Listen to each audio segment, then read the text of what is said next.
কারণে নারীকে দেবীর আসনে বসিয়ে পূজা দেওয়া হয়। সেই নারী সেই সরলতার সুযোগ পেয়ে বেবিচারী হলে তো চলবে না, আপনার স্বাধীনতা বজায় রাখতে হবে। কষ্ট পাচ্ছেন নাকি মা? এই বাবারা কষ্ট পাচ্ছেন আমার এই খোলামেলা কথাটায়? বলা কর্তব্য আছে কিনা, প্রয়োজন আছে কিনা, যেন এই দালাল চক্রের খপ্পরে না পড়া হয়। অর্থাৎ আপনাকে এখন বাংলাদেশের বুকে কোনো নির্বাচিত সরকার নেই। যতদিন পর্যন্ত বাংলাদেশে নির্বাচিত সরকার না হবে ততদিন পর্যন্ত এই বাঙালি কোনো হিন্দু মুসলমান বৌদ্ধ খ্রিস্টান কেউ সুখে ঘুমাতেও পারবে না। কারণ নারী বাড়ি টাকা বাড়ি এগুলো তাদের করায়ত্ত থাকবে না। এগুলো সব সন্ত্রাসের হাতে বাংলাদেশ কার্যক্রম চলছে। এজন্য যদি না হতো পৃথিবীতে কত বড় অপদার্থ জায়গায় গেলে পরে একটা নারীকে ধর্ষণ করার পরে ভিডিও করে ছাড়া হয়, এটা কত বড় জঘন্যতম দেশ হয়েছে এবং তাদের কারণে হয়েছে এবং তারা এটাকে সমর্থন। আজ অবধি অন্য কোনো দেশ হলে সাথে সাথে শিরচ্ছেদ করত কিংবা জনসম্মুখে এই কথাকে ধরে সাথে সাথে ফাঁসি দেওয়া হতো। আর ফাঁসি দেবে কে? যারা দেবে তারাই তো মনে হয় ওই দলের সাথে যুক্ত আছে। যদি যুক্ত না থাকবে, আজকে হিন্দু মুসলমানের কত কথা না, আজকে আমার মা বোনের কথা। ওই মুসলমান একটা মা, তাকে যদি ধর্ষণ করা হয় সেজন্য হিন্দু মুসলমান সবার এগিয়ে যেতে হবে এটার প্রতিবাদ করার জন্য। আজকে দেখেছেন বাংলার বুকে আজকে আমি 5ই আগস্টের পরে আজকে আমার মনে একটা শান্তি জেগেছে। কোনটা জানেন? এই মেয়েটাকে ধর্ষণ করার পরে এর বিচারের দাবিতে ঢাকাতে সমস্ত মুসলমান মায়েরা পর্যন্ত বুরকা পরেও তারা রাস্তায় নেমে দাঁড়িয়েছে। এজন্য আমি আজকে একটু শ্বাস ছেড়েছি যে না, এই তো প্রতিবাদ এবং এটাই করা উচিত। আমি বাঙালি, হিন্দু মুসলমান বৌদ্ধ খ্রিস্টান এটা পরে আমার এই বাংলায় জন্ম, বাংলায় আমার মাতৃভূমি, বাংলায় অন্যায়কে আমরা আশ্রয় দেব। কি কষ্ট পাচ্ছেন নাকি? এটা আমি কারোর কাছে ভোট চাইছি না, কোনো দলের সাপোর্ট করছি না। বাংলাদেশে আমি গোপীনাথ কোনো দলের সাপোর্ট করে কারোর সাথে কথা বলি না। আমি কোনো রাজনীতিবিদদের দালাল নই। আমি শুধু অন্যায়ের বিরুদ্ধে দুটো কথা বলি।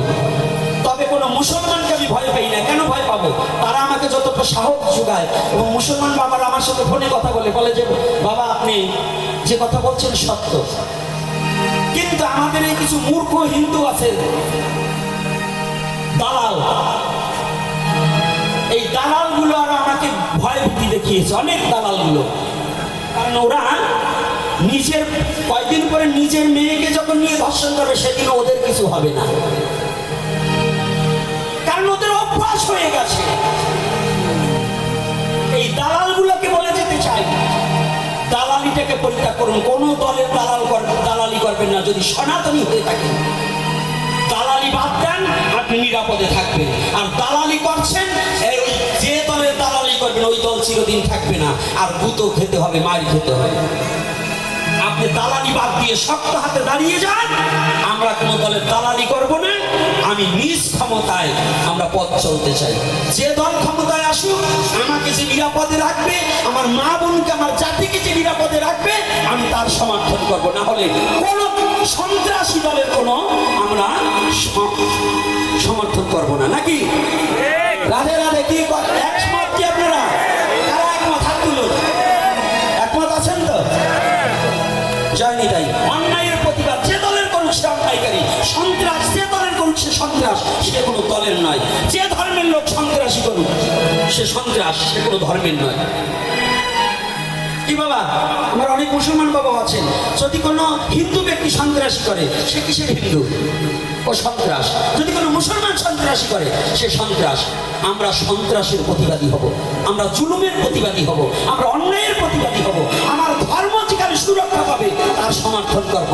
যেখানে আমার ধর্মের সুরক্ষা নাই, আমার নারী বাড়ির সুরক্ষা নাই, আমার সন্তানের সুরক্ষা নাই, আমার জীবনের সুরক্ষা নাই, তাদেরকে জীবনেও আমরা কখনো সমর্থন করব না। কি কষ্ট পাচ্ছেন নাকি? এগুলো মনে থাকবে তো? এগুলো যেন একটু মনে থাকে। হ্যাঁ, নারী জাতি আপনার হাটে যেতে নিষেধ নাই, কিন্তু স্বাধীনতা বজায় রাখুন। ওই 2 আঙ্গুল বেলাজের বর্ডার গায়ে দিয়ে পিঠ বাইর করে যদি যান, আপনার পিঠে আলকাতরা মাখাই দিলে জন্য সনাতন ধর্ম দায়ী না। এর জন্য সনাতন ধর্ম দায়ী না। আপনার স্বাধীনতা থাকতে হবে। এবং আজকে এই শৈল্যপাতে বলে যাচ্ছি, চরণে হাত রেখে বলে যাচ্ছি মাতৃজাতিদের প্রতি এবং সনাতনী জাতিদের প্রতি আমি চরণে হাত রেখে বলছি, আপনি নিজের ধর্ম ব্যতিরেকে অন্য ধর্মের চর্চা করতে যাবেন না। আপনি সনাতন ধর্মে জন্মগ্রহণ করেছেন, আপনার ধর্মে কি আছে এটাকে গবেষণা করতে থাকুন এবং এই ধর্মটার কতদূর পর্যন্ত আছে এটাকে জানা বোঝার চেষ্টা করুন। আপনার অন্য ধর্ম সম্বন্ধে কোনো কথা, কোনো বাজে কথা কিংবা কোনো লাইক কমেন্ট কিচ্ছু করার দরকার নাই। শুধু আপনি নিজের ধর্মটাকে প্রতিপালন করার জন্য একটু সচেষ্ট এবং ভক্তির সহিত নিজের ধর্মটাকে জানতে, শিখতে, বুঝতে চেষ্টা করুন। তবে আপনি মানুষ হতে পারবেন। না হলে স্বধর্ম নিধানং শ্রেয় পরধর্ম ভয়াবহ। অন্য ধর্মকে শ্রদ্ধা করো, নিজের ধর্ম প্রতিপালন করো। আর তুমি যদি তোমার ধর্মকে প্রতিপালন না করতে পারো, জানিয়ে রাখবে তুমি জারজ।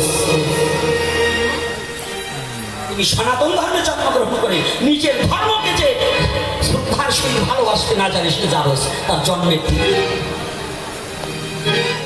কষ্ট পাচ্ছেন নাকি? হ্যাঁ, কষ্ট হচ্ছে নাকি? কষ্ট হইলেও কিচ্ছু করবার নাই। আমি আমার দেহে যতদিন রক্ত থাকবে আমার রক্তে দিন দিয়ে এটা বলেই যাবে। আমি ওই ভয় পাওয়ার লোক না। কি হয়েছে? মৃত্যু মৃত্যু তো কবেই মরে বসে আছে। আর মরবো কবে? সেদিনই মরেছি যেদিন চোখের সামনে দেখছি আমার মা বোনের ইজ্জত নিয়ে লুটে খাচ্ছে, যেদিন দেখছি গরিবের ধন লুটে খাচ্ছে, যেদিন প্রতিবাদ করতে পারিনি সেদিন তো নিজেই পঙ্গু হয়ে মরে আছি। সেদিনই পঙ্গু হয়ে গেছি যেদিন অন্যায়ের প্রতিবাদ করতে পারিনি, সেদিনই মরে বসে আছি। আর মরার ভয় দেখিয়ে গোপীনাথকে কোনোদিন কাজ করা যাবে না। তবে হিন্দু জাতিকে বলছি, একজন এগোতে চাইলে তাকে এগোতে দেন, পিছন থেকে টানাটানি করবেন না। টানাটানি করবেন না, আর কারো সরলতার সুযোগ পেয়ে আঘাত করতে চেষ্টা করবেন না। এটা আপনাদের একটা দোষ। এটাকে ভুলে যান। এখন একটাই সময় এসেছে, একত্রিত হন। কে ব্রাহ্মণ, কে ওই ক্ষত্রিয়, কে বৈশ্য, কে শূদ্রীয়, কে সাহা, কে কুণ্ডু, কে নমো, কে মেতরমুসি, ওটা দেখার সময় আগেই চলে গেছে। আমার মহাপ্রভু বলছে, যেই ভজে সেই ভক্ত, আর সব ছাড়, কৃষ্ণ ভজনে নাই জাতি কুলাদি বিচার। সব কিছু পরিত্যাগ করুন, এই বর্ণবাদ সমস্ত কিছু পরিত্যাগ করুন, শুদ্ধতা বজায় রাখুন।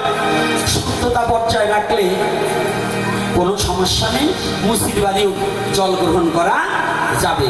আর যদি শুদ্ধতা বজায় না থাকে তাহলে ব্রাহ্মণ বাড়িও খাওয়া যাবে না, বৈষ্ণবের বাড়িও খাওয়া যাবে না। পরিষ্কার কথা। এতে যদি কেউ কষ্ট পান পাবেন, আমার কিছু আসে যায় না। কি কমিটির বাবারা, কথায় কষ্ট লাগছে নাকি? হ্যাঁ, আগামী দিন আমার চঞ্চলতা এসে আপনাদের ভালো ভালো কথা শোনাবে। আর আমার কথা হচ্ছে জাতি গঠনের কথা, কারণ আমাকে আনতে হলে দু সাইডে এই পুরামিন ইনজেকশন খেতেই হবে। এটা ছাড়া আমার এখন রক্তে মিশে গেছে, এটা আমার রক্তে মিশে গেছে, এটাকে ছাড়তে পারবো না। তবে